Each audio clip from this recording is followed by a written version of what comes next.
Hello and welcome back to Starmergeddon, the official TLDR news podcast. I'm Jack and today I'm joined by Ben Blissett. Hello. How are you doing? I'm doing very well. Good. Yeah. You got some light banter? The regularly scheduled light banter. Go on. I don't think I can. This is the first time we've recorded this. Yeah, this is definitely the first time. Weather's lovely. It's lovely weather. Lovely weather.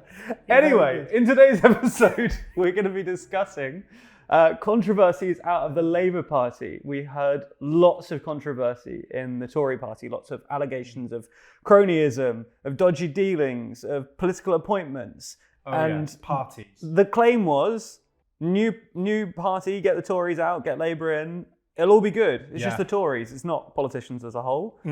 But is it? But is it? But is it? Well, we'll get there. Before we do, a shout out to our magazine, Too Long, that you've definitely heard me talk about before. But the update today is that we have just received the feedback from the survey that we sent out to everyone who bought the previous copies of Too Long. And my lord, and I got so excited. The surveys were so good. We went back the results of the survey and my lord, you guys loved it. Yeah, they did. So many positive feedback points. Very well written. Beautiful. Lovely paper. People love the quality of the paper. The thing is, this copy is no longer available. We've sold out. However, if you also want a magazine that people said is, quote, beautiful, quote, well written, quote, these aren't all quotes, but a critically acclaimed, and by critically I mean this audience, but isn't everyone a critic? I mean, exactly. If you would like to read it, you won't get to feel the lovely pages, but if you'd like to read it, you can head to the store, which is tldr.news, and you can pick up a digital edition of our UK election special to remind yourself of all the fun. But it's not just the UK election, and we also cover all kinds of other stuff, like Ukraine, like Gaza, like Japan, like toolong.news. There's all kinds of things in there. So if you want to pick up a copy, then you can get the digital edition. But if you don't want to miss out next time, if you don't want to feel like a silly sausage who didn't get their hands on this beautiful paper physical edition, then the next edition is right here. It'll be released in December, but you can pre-order it now. And in fact, you can subscribe, which means you never miss out on a copy ever. Right now, if you subscribe, you get 25% off not only this edition, but every edition as long as you stay subscribed. So it might be the right time to do it. Anyway, people loved it. Thank you if you bought it. And if you haven't bought it yet, maybe you should. Anyway. Moving on. This is going to be slick from now on. Okay. It was a rough start. Yeah. But it's going to be... Yeah, so slick. Are you ready to start? Let's start. Go. What's been going on? Cronyism. Cronyism. So there's been accusations that Starmer has been... Well, he's got his political cronies into very high-profile jobs in the civil service, which is sort of a problem because Labour has spent the last few years, ever since Boris Johnson, as you said in the intro, sort of claiming that the Tories are, pushing their donors into high jobs, taking money they shouldn't be taking. There was the Partygate scandal. Labour sort of stood and tried to stand aside from that and tried to claim that they were sort of holier than thou on that. So very soon, this happening very soon into Labour's tenure, into Keir Starmer's tenure, is really not good. So there's been a few very specific sort of allegations. So the first one is to do with cronyism. So this all started, there's sort of three big names of people that have been put into high profile jobs. I mean, the first one, the one that got the most sort of press and most attention for it was Lord Wahid Ali, who was very big in the Tony Blair years and was actually put into the House of Lords by Tony Blair. He's a huge Labour donor and he was given a Downing Street pass, and it was sort of not really clear why he was given a pass to number 10. Now, that is not an easy thing to get. A pass to number 10 is not an easy thing. Not everybody has one.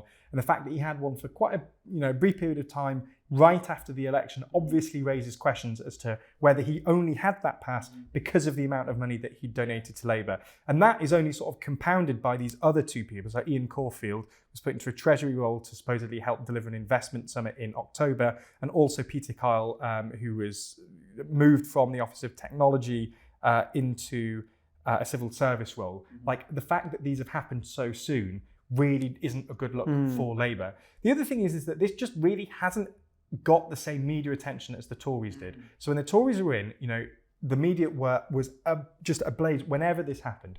Early on, in sort of Boris Johnson's tenure, when we had all of the COVID stuff and the dodgy COVID contracts, that was everywhere. And that was sort of like very much on the mind of voters throughout. So there's a really good Novara Media thing as well, Novara Media article. So this is different to the political appointments. This is about Labour Together, which is like a Labour affiliate group. Morgan McSweeney was behind this. He was affiliated with it. I think he led it for a little while, or was at least very senior within the organisation. So Labour Together they were given about £1 million in donations from businessmen and all this. But they only declared about £165,000 of it, which meant that they were fined about £14,000 by the Electoral Commission, which obviously isn't a good look, especially considering Morgan McSweeney's heightened role now as effectively the Alistair Campbell within Keir Starmer's Labour Party, within Number 10. So this is a really big thing. This is like that he led he was the director of the organisation when this happened, and he repeatedly assured MPs that electoral law was being followed, which it wasn't, because he was fined or his organisation, Labour Together, were fined £14,000 for their failings. So Novara Media is basically claiming that Starmer's had a very easy ride and that he's been helped by a lot of money that was undeclared, that he's made very political appointments that if the Tories had made would have received huge media attention, and he's just sort of got away with it and nobody really cares. And the fact that a lot of the reason that Labour's in right now is because of Tory failures, because of the accusations of sort of Tory sleaze and scandal and Partygate and all this. If you look at approval ratings, the time at which the Tories decline is right after Partygate, and they sort of stay down and they really struggle. Obviously, Liz Truss tanked it even more, but that was a big part. And Starmer's whole thing was restoring trust in democracy. Novara Media actually also go on to point out that Starmer, when he ran for the leadership, made a load of promises on stuff that he'd do as leader and portrayed himself as more left-wing than he has shown to be so far as leader. So a good example of this is to do with university tuition fees and saying he wanted to look into that. Now, if Starmer was here, he would claim and has claimed that the reason he's no longer doing that is that it would cost too much money. In fact, when we interviewed Rachel Reeves at the Labour Conference last year, we asked her directly about that. And said, are you going to look into this? And she just said, it costs too much money. So there are defences to this, but what they're saying is that Starmer's basically lied to get the leadership. Again, he would claim that circumstances have changed. He's not lying. He did want to do those things, but the circumstances won't allow. And that, coupled with political appointments, coupled with money not being declared to the Electoral Commission, and the group that very much helped him become leader being fined by the Electoral Commission, is not only bad enough, but it's made even worse by the fact that the media isn't really reporting on it.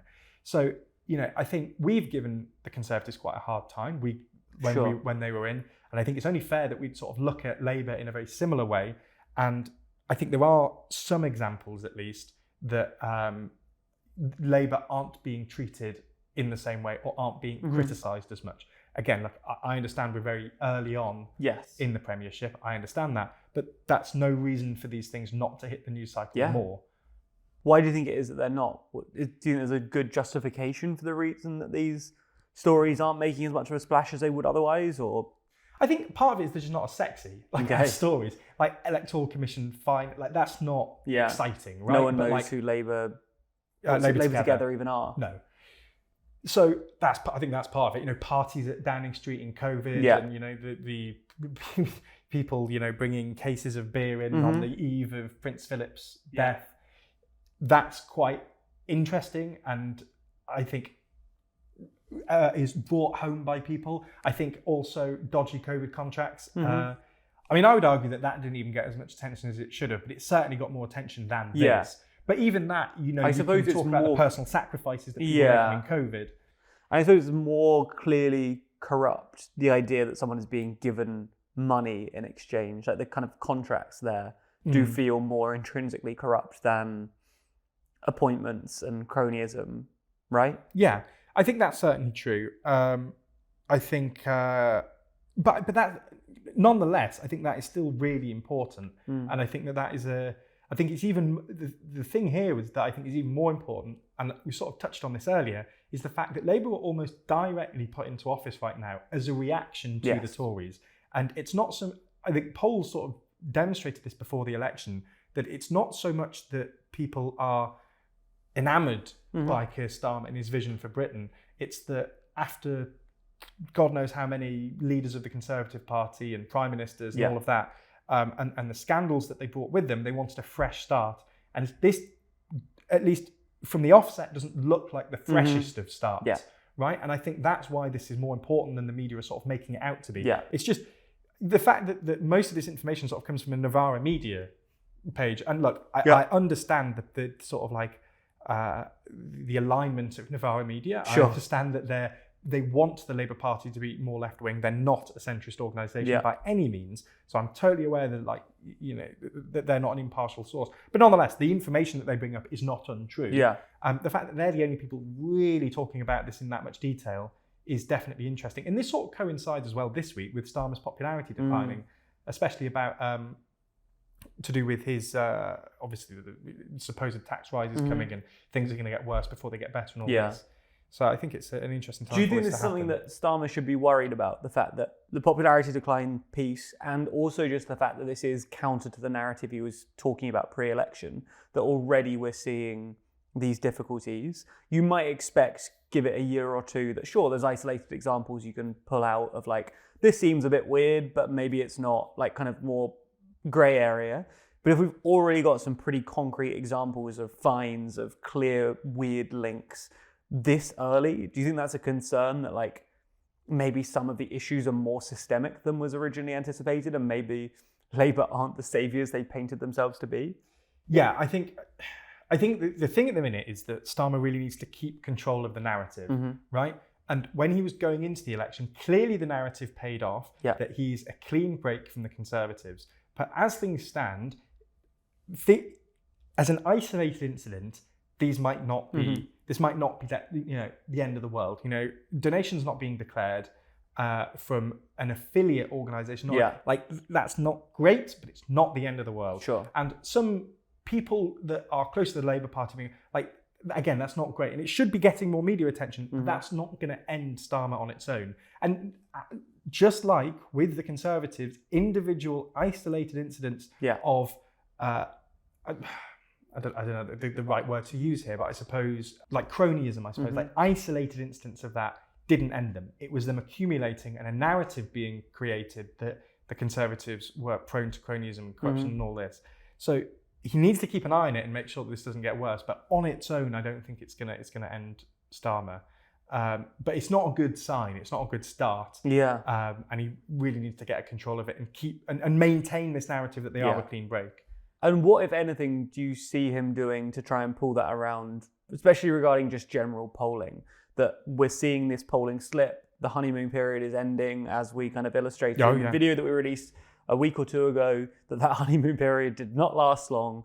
What do you think Labour can and should be doing to try and change that around? Or is it just a case of like, it isn't going to be good for a few years, but once we get to the end of this parliament, look, you'll see that everything's great again and we'll get elected back in? I think that, well, again, I think these are two ever so slightly two different points. So I think on the case that we've brought up in this, in terms of cronyism, you know, and things like that, they really need to keep on top of that and make sure that narrative that they are different from the Conservatives maintains, because at the minute they're at risk of that. In terms of the narrative around, you know, Starmer's popularity and the state of Britain, I think this is deliberate. Like, you know that there were big changes that need to be made currently in order to sort the fiscal gap, right? This £21 billion black or £22 billion black hole. Like, they need to address that. The reason they're doing this so soon is that they can address this a couple of years on from now. They can sort of say that they addressed it early, and hopefully polling will tick back up. I think that they know that they're going to have to accept negative media and negative polling for the remainder of this year. The budget is happening at the end of October. We've not even got to the budget yet. And by all accounts, the budget is not going to be nice this year. They're going to be putting tax at left, right and centre. And that's going to really hurt their polling. But I think they know that is a necessary evil, and it's better to do that earlier in the electoral cycle, so that when we get to the end of it, they can say, look, we took the difficult decisions early on. Now we're at a time where the growth is, we've seen growth in the UK. We've sorted the black hole in public finances. Now we can start being nice again and starting to cut taxes again. I think that's where they're looking to get to. But currently, that's not where they're at. And I think that they just want to stop the polling getting too bad. They're going to have to accept a bit of a decline in polling. Yeah, absolutely. A short podcast today. Yeah. Well, it'll be interesting how Starmer reacts to this. Whether he does anything regarding cronyism and these allegations immediately, or whether they just hope this dissipates. It seems to have dodged the press cycle and the media, as you say. So hopefully, from their perspective, this doesn't become a reoccurring issue, because if it does, it certainly doesn't look good. It looks like a repeat of what we saw under the Tories, which is exactly the opposite of what a lot of people voted for. So we will see. Yeah. But I guess, hopefully, even from the country's perspective, yes, we don't want this kind of shenanigans. No, exactly. I don't think it's partisan to say that we don't want things like this. We don't want corruption. No, of course not. TLDR being biased yet again. Want to editorialise on this. Yeah, and even after this, there will be people that are saying that we're terribly biased. Is TLDR biased against corruption? That's the next episode of the editorial coming next week. I can't wait. Thank you. Thank you. Goodbye.